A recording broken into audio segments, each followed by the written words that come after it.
bye bye တော့အစားကတော့စိတ်ညစ်တာပေါ့နော်စိတ်ညစ်လို့မောကဒီကြောင်လေးကိုသူများကိုပေးမယ်ဆိုပြီးတော့မှစဉ်းစားခဲ့မိသေးအဲ့တော့မော Facebook တွေပိုင်းမှာတင်ပြီးတော့ကြောင်မွေးကျင်တဲ့သူရှိလားပေါ့ဆိုပြီးတော့သူကနေရာလည်းမကောင်းဖြစ်နေတော့ဈေးကလည်းခဏအားလုံးပဲမင်္ဂလာပါ Loco Me Channel ကနေပြန်လဲကြိုဆိုလိုက်ပါတယ်ဒီနေ့ဗီဒီယိုလေးမှာတော့မောကဂျပန်မှာကြောင်မွေးကျင်တဲ့သူတွေအတွက်ကြောင်ဘယ်လိုမျိုးမွေးလို့ရလဲကြောင်မွေးရင်ရောပတ်စံအကုန်ကြများလားပြီးရင်မောကြောင်မွေးပြီးတော့ရခဲ့တဲ့သင်ခန်းစာလေးနဲ့ပတ်သက်ပြီးတော့ sharing လုပ်ပေးကြပါတယ်။ Okay အဲ့တော့ဒီဂျပန်မှာကြောင်မွေးကျင်တယ်ဆိုရင်ဘယ်လိုလုပ်ရမလဲပေါ့နော်။အဲ့တော့ကြောင်မွေးလို့ရတဲ့နည်းလမ်းကအများကြီးရှိရပေါ့နော်။ကိုကလမ်းဘေးမှာကိုတွေးခဲ့တဲ့ကြောင်လေးမှာကြောင်ပေါက်လေးပေါ့နော်။လို့ဒုက္ခရောက်နေတဲ့ကြောင်လေးကိုအိမ်ခေါ်ပြီးမွေးတာမျိုးလဲရတယ်လို့မျိုးဒီ shelter တွေပေါ့နော်။ဒီလမ်းဘေးကြောင်လေးတွေကိုစိတ်ကူပေးပြီးတော့မွေးစားမိဘရှာပြည့် shelter တွေကနေတစ်စင်လဲမွေးလို့ရတယ်။နောက်တစ်ခုကဒီ pet shop တွေမှာဝယ်ပြီးတော့ပေါ့နော်လဲမွေးလို့ရတယ်အမျိုးမျိုးရှိရပေါ့နော်အမို့တငယ်ချင်းစီကပြန်ဝယ်တာတို့တငယ်ချင်းကပေးတာတို့အမျိုးမျိုးနီလန်းမျိုးမျိုးနဲ့ဝယ်လို့ရတယ်မွေးလို့ရပါတယ်ပြီးတော့ဘယ်နီလန်းကပိုကောင်းလဲဆိုတာကိုမပြောခင်မှာအရင်ဆုံးမွေးရဲ့ကြောင်လေးကိုမွေးဘယ်လိုမျိုးရလာပြီးတော့ဘယ်လိုမွေးဖြစ်ခဲ့တယ်ဆိုတဲ့အကြောင်းလေးကိုအရင်ပြောပြပေးချင်ပါတယ်မုံမကတော့ပေါ့နော်အားလုံးဒီအတိုင်းတစ်ခါလေးကြာနေဗီဒီယိုထဲမှာပါတယ်ဒီကောင်လေးပေါ့နော်အိတ်မျက်နှာမှာချစ်စရာလေးဒါလေးကတော့အထီးလေးပါသူ့နာမည်ကပိုနာလို့ခေါ်ပါတယ်သားလေးပါ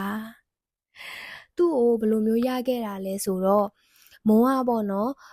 ဒီ Facebook မှာ post တစ်ခုတွေ့လိုက်တယ်ဒီမြန်မာတယောက်ကပဲတင်တာပေါ့နော်ဒီဘုန်းကြီးကျောင်းတစ်ခုပေါ့ဂျပန်ဘုန်းကြီးကျောင်းတစ်ခုမှာကျောင်းနေအများကြီးမွေးထားပြီးတော့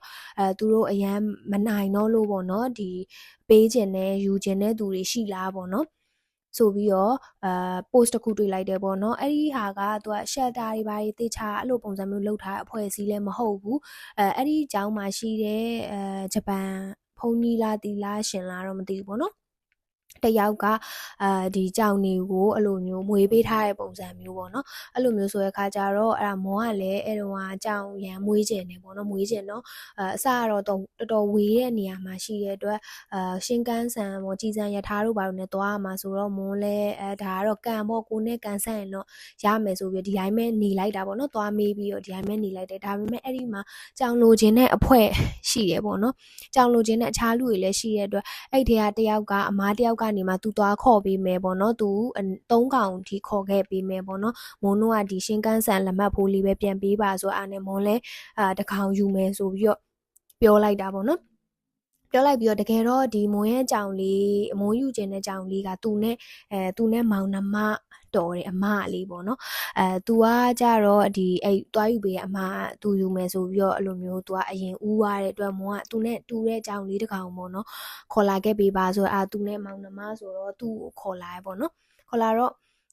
တကယ်တော့ဒီကြောင်လေးကအရင်အခြားလူဦးပြီးသားဒါပေမဲ့ तू ဟာအဲ့နေ့မှာနောက်ကျသွားတော့မွန်းကအရင်ဦးသွားတဲ့အတွက်သွားယူတဲ့အချိန်မှာမွန်းကဒီကြောင်လေးကိုရသွားတာပေါ့နော်ရသွားတော့ဒါမွန်းနဲ့ကန်ဆက်တယ်လို့ပဲပြောရမလားမွန်းအိမ်ကိုရောက်လာတယ်ပေါ့နော်အဲ့မှာအစရောက်လာခြင်းတုန်းက तू ကအရန်ဟိုပေါ့နော်နေမကောင်းဖြစ်နေတာ तू ကတ်ဖလူလို့ပြောရမယ်ပေါ့နော်ကြောင်လေးကမမြင်ရဘူးဖြစ်ကတ်ဖလူလို့ပြောရမယ်ပေါ့နော်။ तू ကအဲ့လိုမျိုးမျက်လုံးတွေဆိုရင်လည်းပိတ်နေတယ်ပြီးရင်ဒီသူ့ရဲ့အမွှေးတွေကလည်းလုံးဝကွာညစ်ပတ်နေရပဲအဲ့လိုမျိုး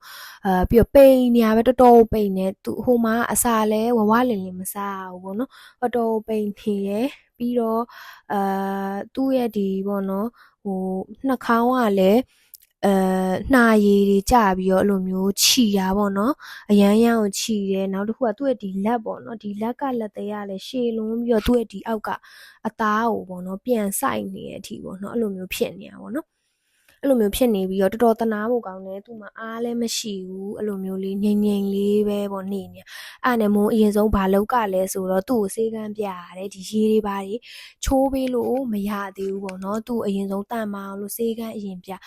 ပြီးတော့တပတ်လောက်နေပြီးတော့သူနည်းနည်းထူထူထောင်ဖြစ်လာပြီဆိုတော့မာရေချိုးပေးရတယ်ပေါ့နော်တကူလုံးကအဲ့တပတ်လုံးကနန်စော်နေတာပေါ့နော် ပြီးတော့ तू ကရောက်လာတဲ့အချိန်မှာလဲ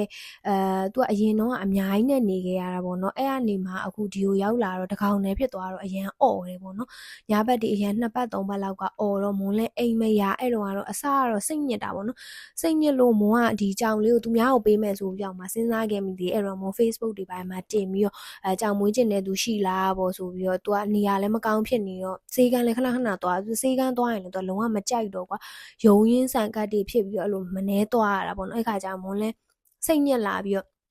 ပေးခြင်းနဲ့ဘာညာပြောပြီးတော့အဲ့မှာလာယူမဲ့သူတွေပါလေပေါ်လာတယ်ဒါပေမဲ့တန်ရောစင်ပေါ့နော်တစ်ပတ်လောက်2ပတ်လောက်หนีပြီးတဲ့အချိန်တန်ရောစင်ကအရန်ဖြစ်နေရောအဲ့အမကလာယူမယ်ဆိုလဲဆိုတော့မွန်ကမပေးနိုင်တော့ဘူးပေါ့နော်မပေးနိုင်တော့ဘဲနဲ့မပေးဖြစ်တော့ဘဲနဲ့အခုမွန်စီမှာဒီကြောင်လေးကမွန်နဲ့တူတူမိသားစု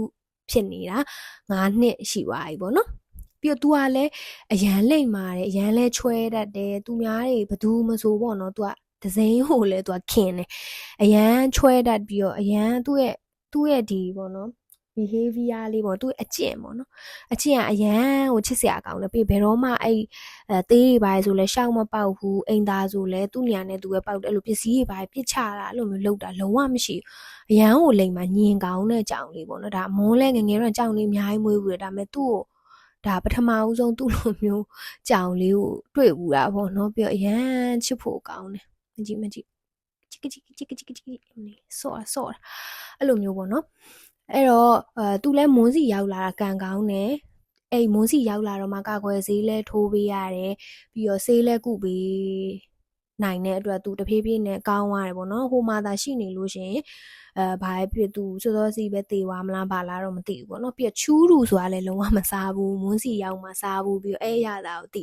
သူ့ကိုငငယ်တွေကမကြွေးတဲ့အခါကျတော့မွန်းစီရောက်တော့တစ်နှစ်လောက်ရှိနေပြီအသက်ကအဲ့တော့ငယ်တွေကမကြွေးတော့ तू ကမစားတတ်ဘူးဘာမှသူတခြားကြောင်နေစားတဲ့အဲ့ဘာလဲဟို cheese တုံးလို့ဘာလို့ဆိုအခုထိကျွေးလို့မရအောင်ချူးလူတောင်မွန်းစီရောက်မှမွန်းကျွင်းနဲ့ तू စားတတ်သွားတာအဲ့ cheese တို့ဘာလို့ဆိုလုံးဝမစားဘူးလူစားဆိုလဲလုံးဝနှိုက်စားတာမျိုးဘာမျိုးလုံးဝမရှိအရင်အကျင့်ကောင်းတဲ့ကြောင်လေးမွန်ရဲ့ကလေးလေးอ่ะအဲ့လိုပေါ့နော်ဒါပေမဲ့ဆက်စချင်းမှာတော့ခုနကပြောသလိုမျိုးမွန်ကြော်ဖြတ်ခဲ့ရတာတွေကအဲ့တုန်းကကြတော့မွန်လည်းတော်တော်စိတ်ညစ်တယ်ပြီးတော့တက်ရှိသင်္ကန်းစာဘာရလိုက်လဲဆိုတက်ရှိတကောင်မွေးတယ်ဆိုတာကမလူပဲဖြစ်ကြောင်ပဲဖြစ်ဘလို့လိမ့်ဆန်မျိုးပဲဖြစ်အသက်ရှိတတဝါတခုမွေးတယ်ဆိုတာကကို့မှာတာဝန်ဝတ္တရားတွေအများကြီးရှိရမလွယ်ကူဆိုတဲ့သင်္ကန်းစာအောင်ရလိုက်တယ်ပေါ့နော်ဒီလိုမျိုးသွားပြစ်လိုက်တာတချို့ကြောင်လေးတွေစွန့်ပြစ်တာကလေးတွေစွန့်ပြစ်တာအဲ့လိုလူမျိုးတွေရှိတယ်အများကြီးပဲဒါဘလို့မှဟိုကိုယ့်အကိုအစတွေကမမွေးခင်တည်းကစဉ်းစားပေါ့နော်ဘာဖြစ်လို့မွေးပြီးတော့မှအဲ့လိုမျိုးတာဝန်မဲ့စွာစွန့်ပစ်တာလဲပေါ့နော်မွန်းလဲဒီကြောင်လေးကိုမွေးပြီးရဲ့အချိန်မှာဒါတက်ရှိဆိုတာအဆုံးထိသူတို့ရဲ့ဘဝကိုတာဝန်ယူနိုင်မှမွေးတဲ့အရာတစ်ခုပါလားအရာဝတ္ထုတွေလိုမျိုးကိုကြရင်ဝယ်လိုက်မကြရင်လွှတ်ပစ်လိုက်အဲ့လိုလုံးလို့မရပါလားဆိုတဲ့ဟာကိုနားလဲဝါဒါကတော့မွန်ဘဝအတွက်ဒီကြောင်လေးမွေးနဲ့ရလိုက်တဲ့သင်ခန်းစာအကြီးတစ်ခုပေါ့နော်ပြီးတော့နောက်တစ်ခုကဒီဘယ်လိုမျိုးဘယ်နီးလန်းနဲ့မွေးသင့်လဲပေါ့နော်ဒီပတ်လျှော့နဲ့မွေးမှာပတ်လျှော့ကနေဝယ်ပြီးမွေးမှာလားဒါမှမဟုတ်လို့ရှိရင်မွေးစားမှာလား shelter ကနေယူမှာလားကိုလမ်းမတွဲအကြောင်လေးကိုမွေးမှာလားပေါ့နော်နီးလန်းမျိုးမျိုးရှိတဲ့အချိန်ဟာမှာမွန်ရဲ့အတွေးရပေါ့နော်ဘယ်ဟာကောင်းလဲဆိုတာကိုနည်းနည်းလေး sharing လုပ်ပေးပါမယ်တကယ်လို့ကလမ်းမတွဲအကြောင်လေးကိုမွေးမယ်ဆိုရင်တော့ကောင်းတယ်ဒါပေမဲ့ဒီလမ်းမတွဲဝင်ဆိုတာလည်းခက်ခဲတယ်လမ်းမတွဲအကြောင်နဲ့တချို့အကြောင်နဲ့လူနဲ့မရင်ဘူးထွက်ပြေးရတော့ပါလို့ရှိရပေါ့နော်တကယ်လို့ကိုကကဲတင်ပြီးမွေးခြင်းတယ်ဆိုလို့ရှိရင်လည်းဒါကိုကတေချာတာဝန်ယူနိုင်လားဆိုတာတေချာစဉ်းစားပြီးတော့မှမွေးတဲ့နေပေါ့နော်လမ်းမတွဲရဖြစ်တဲ့အတွက်ကာကွယ်ဆေးတွေပါလေစပြန်ထိုးရမယ်ဒါကသူ့ရောကိုကောင်းမှုအတွက်ပေါ့နော်ကာကွယ်ဆေးကထိုးပေးရဒီကြောင်ကနေတစင်လေယောဂပိုးတွေကူးနိုင်တဲ့အတွက်ကာကွယ်ဆေးကတော့နံပါတ်1ထိုးရမယ်ပြီးရင်ဆေးကန်းတော့ပြရမယ်ပထမဦးဆုံးချိန်မှာပြပြီးတော့စစ်မယ်ပြီးရင်သူ့အတွက်ဘာလိုအပ်မလဲပေါ့လိုအပ်တာတွေလုပ်မယ်နောက်တစ်ခုကအစာဘိုးပါညာပေါ့နော်ဒါတွေပါကိုကအကုန်စဉ်းစားပြီးနောက်တစ်ခုကသူအသက်ကြီးလာတဲ့အခါမှာယောဂတွေဘာတွေဖြစ်ရင်ရောကိုကပတ်စံကုန်ခံပြီးတာဝန်ယူနိုင်ပြီလားဒါသူတို့ဘဝတစ်လျှောက်တစ်သက်လုံးတေဝါတဲ့အထိတာဝန်ယူပေးရမှာကွာအဲ့အထိစဉ်းစားရမယ်ချစ်ဖို့ကောင်းတာတခုပဲအခုလက်ရှိပြစ္ဆုတ်ပံကိုပဲကြည့်လို့မရတချို့တွေယောဂဖြစ်လာမှလွတ်ပစ်တာမျိုးတွေလည်းရှိရပေါ့နော် ဒါကတော့ပတ်လျှော့မှာမွေးဘယ်ကြောင်မွေးစဉ်းစားရမယ်နောက်တစ်ခုကရှက်တာကမွေးရဲဆိုလို့ရှိရင်ကြတော့တေချာလောက်ထားတဲ့ရှက်တာဖြစ်တဲ့အတွက်သူတို့ကကာကွယ်ဆေးထိုးပြီးသားယောဂဘာညာစစ်ပြီးသားဖြစ်တဲ့အတွက်ကိုယ်စီရောက်တဲ့ချိန်မှာကိုကအဲ့လိုဆေးကန်းတွေပါပြပြီးတိတ်ကုံစမ်းမလို့ပေါ့နော်မိုးဆိုသူ့အလကားရတယ်ဆိုတဲ့ပုံစံမျိုးပဲမဲ့ဒီဆေးကန်းပြရတာနဲ့တော်တော်လေးကိုကုံသွားတယ်ပေါ့နော်ဒီ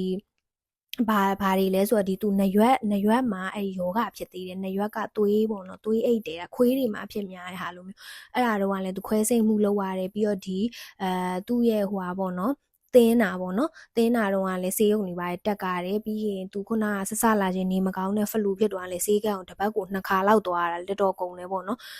ကြောင်ဆေးကန်းကဒီ insurance လည်းမရှိတဲ့အတွက်ဝင်ထားရင်တော့ရတယ်မိုးကမဝင်ထားတော့လူထက်တောင်ပိုကုန်သေးရပေါ့နော်အဲ့လိုမျိုးရှိနိုင်တယ်ဒီဒါကကြတော့ကို shelter မဟုတ်တဲ့ဟာဒီလမ်းဘေးရကြောင်တွေကိုမွေတဲ့အချိန်မှာဖြစ်လာနိုင်တဲ့အကျိုးဆက်တွေပေါ့နော်အကုန်လုံးဖြစ်မှာတော့မဟုတ်ဘူးဒါပေမဲ့ဖြစ်လာနိုင်တယ်ပေါ့နော်ဒါမျိုးတွေလည်းစဉ်းစားထားရမယ်နောက်တစ်ခုကကြတော့ဒီ shutter မွေးရဲဆိုရင်ကြတော့ဒါတွေနည်းနည်းစိတ်ချရမယ်နောက်ဆုံးကပတ်လျှော့ပေါ့နော်ပတ်လျှော့ကမွေးရဲဆိုလို့ရှိရင်ကြတော့သူကပတ်စံလဲဈေးကြီးပေးရတဲ့အတွက်သူတို့ကအာမခံနေလဲရှိတယ်ဥပမာကြောင်ကားပေါ့နော်တစ်နှစ်အတွင်းမှာသူတို့သတ်မှတ်ထားတဲ့ဒီအာမခံအတွင်းမှာဆုံးသွားတာတို့ဘာလို့ဖြစ်တယ်ဆိုလို့ရှိရင်အကောင်လိုက်ပြန်ရောပေးတာလို့ဒါတွေအတွက်လဲဝယ်တွေကပတ်စံကိုထပ်ပေးရ plus ပေါင်းပေးရတာမျိုးရှိတယ်ပြီးတော့သူတို့အတွက်ဒီ microchip လဲထည့်ထားပြီး microchip မထည့်ထားရင်ဂျပန်ပတ်လျှော့တွေကရောင်းခွင့်မရှိဘူးပေါ့နော် microchip လဲထည့်ထားပြီးရင်သူတို့အတွက်ဒီဆေးကာကွယ်ဆေးလဲထိုးပြီးဒီကာကွယ်ဆေးဘိုးတွေပါကိုကပေးပြီးတော့ဝယ်ရတာပေါ့နော်အဲ့တော့လုံးဝစိတ်ချရတယ်ပြီးရင်သူတို့အတွက်အိမ်သာဘာညာလဲ train ပြီးသားပေါ့နော်ကိုကလုံးဝအစင်သက်ရမယ်ပေါ့နော်နောက်ပိုင်းအသက်ကြီးလာတဲ့ခါကျမှယောဂတွေပါဖြစ်ရင်တော့ဒါကိုကုရမှာပေါ့နော်အဲ့လိုပုံစံမျိုးshelter ဆိုလို့ရှိရင်လည်းအဲ့လိုမျိုးပဲဒါပေမဲ့ shelter ကဒီပတ်လျှော့ထက်တော့ပတ်စံတက်တာတယ်ဒါပေမဲ့နောက်တစ်ခုရှိတာတချို့ shelter တွေကဥမာတယောက်တည်းမွန်းလို့မျိုးတယောက်တည်းနေရသူဆိုရင်မပေးဘူးနောက်တစ်ခုကအခုမှ living together နေနေတဲ့ဒီအတွဲတွေဆိုရင်မပေးဘူးနောက်တစ်ခုကညားကစားလေးများဆိုမပေးဘူးအသက်65နှစ်အထက်ဆိုလည်းမပေးဘူးပေါ့နော်သူတို့ကပြောချင်တာကတော့ကြောင်လေးအထီးကြံမနေအောင်ဒီ living together တို့ညားကစားလေးများတို့ဆိုလည်းကွဲဝါးနိုင်တာတို့ဘာလို့ရှိရပေါ့နော်အဲ့ခါကျရင်ဒီကြောင်လွတ်ပစ်တာတို့ဘာလို့ရှိနိုင်တဲ့အတွက်သူတို့ကအဲ့ဒါတွေကိုစဉ်းစားပြီးအသက်အရွယ်ကြီးနေတဲ့လူတွေဆိုလို့ရှိရင်လည်းကွာကြောင်မထိန်နိုင်တာတို့ဘာလို့ရှိအဲ့လိုလူမျိုးဆိုမပေးဘူးမိသားစုရှိတဲ့အိမ်မှာလူတွေအများကြီးလုံးဝခိုင်ခိုင်မာမာရှိနေတဲ့သူတွေကိုပဲပေးတာပေါ့နော်အဲ့လိုကန့်သက်ချက်တွေရှိရဒါပေမဲ့အဲ့လိုဟာမရှိတဲ့ shelter တွေလည်းရှိရပေါ့နော်ဒါပေမဲ့တော်တော့ရှားတယ်အဲ့လိုဟာမျိုးတွေကနေလည်းမွေလို့ရတယ်ပေါ့နော်နောက်တစ်ခုစဉ်းစားမှာကြတော့ဗာလဲဆိုတော့ဒီအိမ်ပေါ့နော်ကိုယ့်ရဲ့အိမ်ကဂျပန်အိမ်နဲ့တော်တော်များများပတ်မွေလို့မရဘူးအဲ့တော့ကိုယ့်ရဲ့အိမ်ကမွေလို့ရလားမရလားဆိုတာကိုလည်းစဉ်းစားရမယ်တချို့အိမ်တွေကြတော့လည်းတကောင်ပဲမွေခွင့်ရှိရပေါ့နော်ဒါပေမဲ့တချို့တွေကြတော့လည်းခိုးပြီးမွေကြရသူတော့ရှိရဒါပေမဲ့မမိရင်လည်းကောင်းတယ်မိဝိုင်းတော့လည်းမကောင်းပေါ့နော်မိဝိုင်းတော့လည်းပတ်စံနေပါတွေပေးရမလားဘလို့လဲတော့မသိဘူးပေါ့နော်ဒါပေမဲ့သူတို့ rule ရဒါပေမဲ့တချို့ဂျပန်တွေလည်း2ကောင်3ကောင်တောင်ခိုးမွေးကြတဲ့သူတွေရှိတယ်ဆိုတော့ဒါကတော့ကိုယ့်အပိုင်းနဲ့ကိုယ်တေချာလေးစဉ်းစားပြီးမွေးပေါ့နော်ဒီဟာကတော့မွန်းဒီကြောင်မွေးပြီးတော့တွေးကြုံရတဲ့သင်ခန်းစာတွေနဲ့မွန်းဒီဂျပန်မှာကြောင်မွေးခြင်းတဲ့သူတွေအတွက်ပေါ့နော် sharing လုပ်ပေးတာပါဘလို့ပဲဖြစ်ပေါ့နော်မွေးမယ်ဆိုရင်တော့ကိုကဘယ်ကပဲမွေးတာဝန်ယူစိတ်ရှိပြီးတော့တေချာလေးကိုကအဆုံးထိတေချာစဉ်းစားပြီးတော့မှအသက်တစ်ချောင်းကိုမွေးတဲ့နယ်ဆိုတဲ့အကြောင်းလေးကိုမွန်ပြောရင်းနဲ့ဒီဗီဒီယိုလေးကိုဒီမှာပဲရန်နာထားလိုက်ပါမယ်အဲ့တော့မွန်တို့နောက်ဗီဒီယိုတွေကြမှာပြန်တွေ့ကြမယ်နော်မွန်တို့ရဲ့ channel လေးကိုလည်း subscribe မလုပ်ရသေးဘူးဆိုရင် subscribe လေးလုပ်ပေးခဲ့ပါအောင်အားလုံးပဲကျေးဇူးတင်ပါတယ် bye bye